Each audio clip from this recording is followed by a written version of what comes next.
Outsiders are not supposed to be able to get to the remote Kandil Mountains, nestled along the borders of Iraq, Iran, and Turkey. Checkpoints are supposed to stop us from reaching what the US, NATO, and Turkey have labeled a terrorist organization. But the PKK, the Kurdistan Workers' Party, managed to take us to their mountain stronghold in northern Iraq. This is the first PKK checkpoint that we've come across. From this point on, we're going to continue on foot.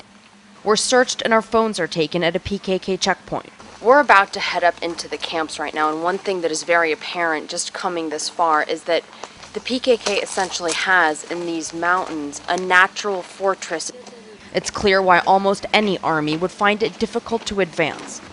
Countries that have a Kurdish minority fear the PKK, a Kurdish separatist movement that has been fighting for an independent state, often using violent tactics.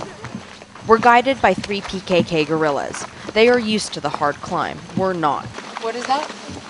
In the dark of the night, they joke they have built-in night vision. It's a full moon out. You can hear the dogs howling. It's been a little rough going because you can't really see straight in front of you, and then we just stopped for a drink of water at the stream right here.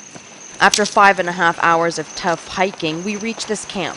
Those already there are a little wary of us. Over dinner of bread and tomatoes, they open up a bit and tell us to expect a long day ahead. It's about 5:15 in the morning here, and no matter what, everybody wakes up at around this hour. Discipline is paramount to survival here.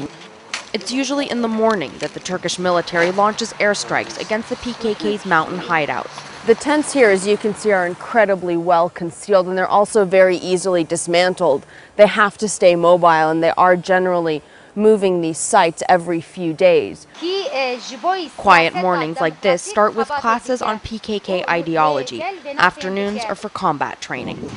Weapons are always within reach. Each one here is also armed with 2 hand grenades.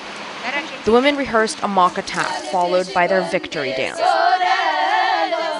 Over tea, they told us about their cause and way of life. They tell us they believe today's crises in the world are because of millennia of male domination. They say establishing a Kurdish state is now secondary to fundamental social change, the empowerment of women. We want a natural life, a society that revolves around women, but where women and men are equal. Rengin tells us. In these mountains, they say they have achieved that.